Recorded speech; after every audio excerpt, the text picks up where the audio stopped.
जब भी हम आप किसी शुभ कार्य की शुरुआत करते हैं तो सबसे पहले गणेश जी की पूजा की जाती है। पर क्या आपको पता है गणेश जी की पूजा तांत्रिक साधना के लिए भी की जाती है? जी हाँ, गणेश जी से जुड़ी ऐसी बहुत सी रहस्यमय कहानियां हैं जो बहुत कम लोगों को पता है। जैसे उनका जन्म कैसे हुआ, क्यों उनके सर पर हाथी का ही सर जोड़ा गया, उनका सर कटकर कहाँ गिरा, क्यों गणेश जी की पूजा में तुलसी का प्रयोग क्यों नहीं किया जाता, और सबसे ज्यादा रहस्यमय गणपति का ऐसा रूप जिसके बारे में कुछ ही लोग जानते हैं। इन सभी सवालों के जवाब आज हम लेकर आए हैं आपके लिए। यह बातें जानना हमारे लिए बहुत जरूरी है क्योंकि गणेश जी हमारे आराध्य हैं। तो आइए साथ मिलकर इन सभी रहस्यों के बारे में जानते हैं।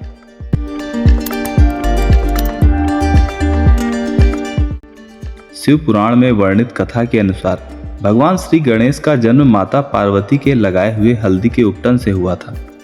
धार्मिक मान्यता के अनुसार इसके पीछे की कहानी ये है कि एक बार माता पार्वती स्नान करने जा रही थी तो उन्होंने नंदी जी को द्वार पर पहरेदारी करने के लिए कहा ताकि कोई भी अंदर ना सके। कुछ देर बाद भगवान शिव वहां आ पहुंचे और उन्होंने नंदी को वहां खड़े पाया। भगवान के प्रति अपनी वफादारी के कारण नंदी जी उन्हें अंदर जाने से नहीं रोक पाए।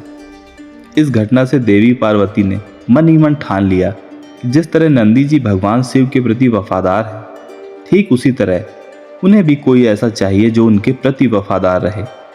और तभी माता पार्वती ने अपने लिए रक्षक बनाने का निर्णय लिया।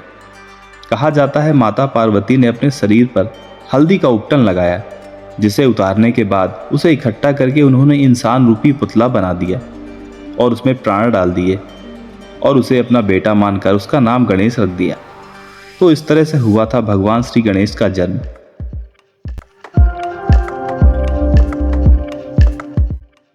परंतु जब यह सब हुआ उस समय भगवान शिव कैलाश पर उपस्थित नहीं थे, इसलिए माता पार्वती ने गणेश जी को आदेश दिया कि उन्हें घर की पहरेदारी करनी होगी क्योंकि वह स्नान करने जा रही थी। गणेश जी को यह आदेश मिला था कि जब तक माता पार्वती स्नान कर रही हों घर के अंदर कोई भी ना आ पाए।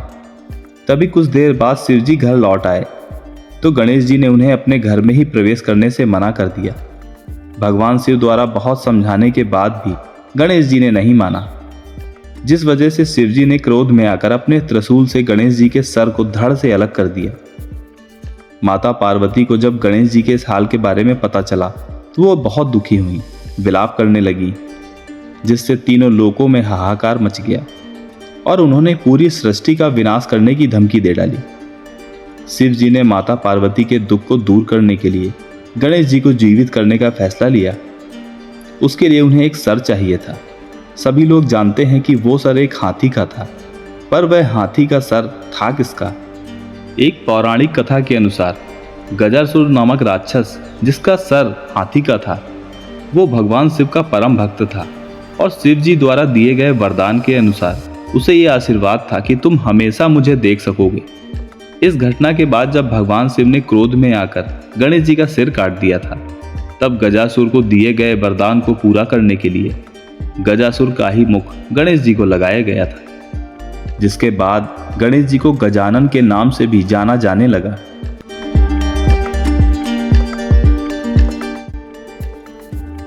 गणेश जी के गजमुख अवतार के बारे में तो हमें पता चल गया, कैसे उनका सर धड़ से अलग हो गया था। माता पार्वती और अन्य देवताओं के कहने पर शिव जी ने हाथी का सर गणपति के धड़ से जोड़ दिया, पर यह कोई नहीं जानता कि उनका सर धड़ से अलग होने के बाद कहाँ गिरा और आज के समय पर वह जगह कहाँ है और वहाँ क्या है। भगवान गणेश का असली सर धड़ से अलग होने के बाद शिव जी ने उनका मस्तक एक गुफा में रख दिया था। जिस गुफा में भगवान गणेश का सर रखा गया उसको पाताल भुवनेश्वर के नाम से भी जाना जाता है। इस गुफा में विराजित गणेश जी की एक मूर्ति भी है जिसको आदि गणेश भी कहा जाता है। मान्यता यह है कि कलयुग में इस गुफा की खोज आदि शंकराचार्य ने भी की थी और वहीं द्वापर युग में इस गुफा को पांडवों ने भी खोजा था। यह गुफा उत्तराखंड के पिथौरागढ़ जिले में गंगोली हाट नगर से 14 किलोमीटर की दूरी पर स्थित है। कहा जाता है इस गुफा में रखे हुए कटे हुए मस्तक की रक्षा भगवान शिव स्वयं करते हैं।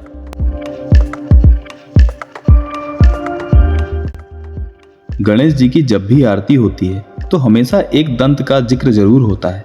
पर क्या आप गणेश जी के एक दांत के पीछे की कहानी जानते हैं? क्या आपको पता है उन्हें एक दंत क्यों कहा जाता है? इसके पीछे दो प्रसिद्ध कहानियां जुड़ी हैं। पहली कहानी भगवान परशुराम और गणेश जी के बीच युद्ध की है।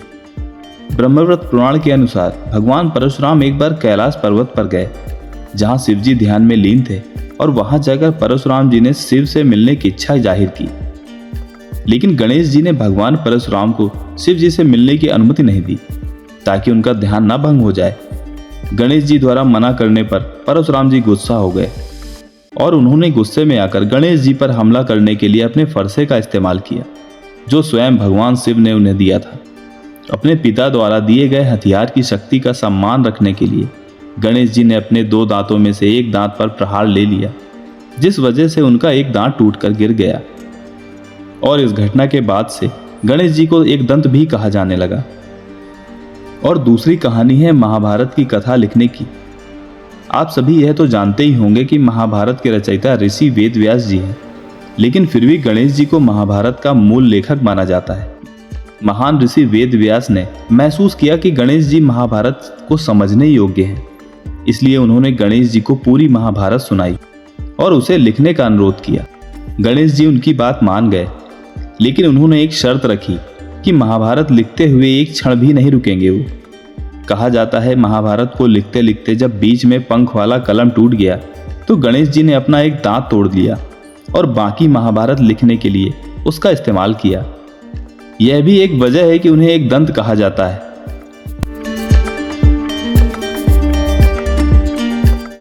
गणेश जी और तुलसी की कहानी हिंदू पौराणिक कथाओं में बहुत लोकप्रिय है। ये प्रेम, अस्वीकृति और बदले की कहानी है। कहा जाता है एक बार गणेश जी गंगा नदी के किनारे तपस्या में लीन थे और गणेश जी के सौंदर्य को देखकर तुलसी जी उन पर मोहित हो जाती हैं।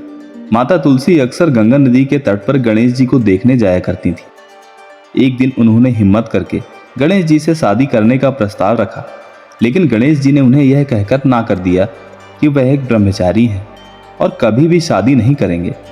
तुलसी जी यह सुनकर क्रोधित हो गईं और गणेश जी को श्राप दे दिया कि वह जल्द ही दो विवाह करेंगे।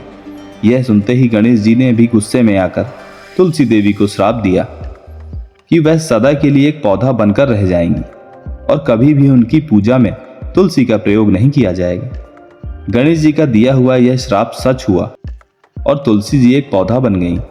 आज भी गणेश जी की पूजा में तुलसी का प्रयोग नहीं किया जाता है।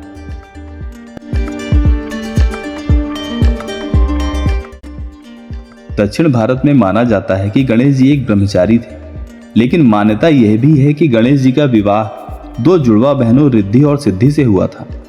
इसके पीछे भी एक बहुत दिलचस्प कथा है। जैसे कि हमने आपको बताया, तुलसी देवी ने श्री गणेश जी को श्राप दिया था कि वह कभी भी ब्रह्मचारी नहीं रहेंगे और उनके दो विवाह होंगे। पौराणिक कथाओं के अनुसार गणेश जी देवताओं के विवाह में विघ्न डाला करते थे। ब्रह्मा जी ने अपने योग की शक्ति से दो पुत्रियां उत्पन्न करी, रिद्धि और सिद्धि। ब्रह्मा जी ने गणेश जी को कहा कि वह इन्हें शिक्षा दें। गणेश जी उनकी बात मान गए। अब जब जब किसी का विवाह होता, रिद्धि सिद्धि गणेश जी का ध्यान भटका देती ताकि वह विवाह संपन्न हो सके। जब यह बात गणेश जी को पता चली तो वो क्रोधित हुए और उन्हें श्राप देने लगे। लेकिन उसी समय ब्रह्मा जी वहां आकर उन्हें श्राप देने से रोक लेते हैं और रिद्धि सिद्धि का विवाह गणेश जी से करवा देते हैं। रिद्धि जिन्हें समृद्धि की देवी कहा जाता है और सिद्धि जिन्हें बुद्धिमत्ता की देवी कहा जाता है, उन्होंने गणेश जी को दो पुत्र भी दिए, जिनका नाम शुभ और लाभ है।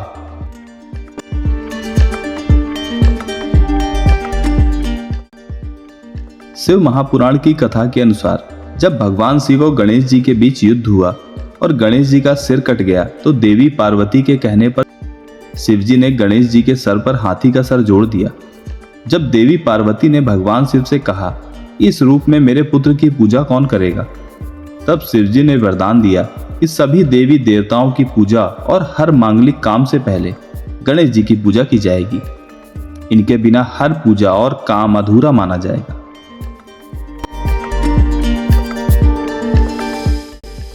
गणपति का नटखट और प्यारा अवतार तो हम सभी ने देखा है, पर गणेश जी का एक ऐसा रूप भी है जो बहुत ही कम लोग जानते हैं, और वो है अघोर गणपति का रूप, जो कि गणेश जी के 32 रूपों में से एक है। यह गणपति का एक उग्र रूप है जिन्हें अक्सर तांत्रिक साधकों द्वारा पूजा जाता है। कई पौराणिक कथाओं में बताया गया है कि अघोर गणपति का रंग लाल या गहरे रंग का है। अघोर गणपति के 4 हाथ। अघोर गणपति का जन्म और मृत्यु के देवता के रूप में पूजा की जाती है। वह सृष्टि और प्रलय दोनों के लिए जिम्मेदार है। क्या आप गणपति के इस रूप को जानते थे? गणेश जी से जुड़ी ऐसी बहुत सी कहानियां हैं जिन्हें एक ही वीडियो में समेट पाना बहुत मुश्किल है। अगर आप उन रहस्यमय कहानियों के बारे में जानना चाहते हैं तो हमें कमेंट करके जरूर बताइएगा।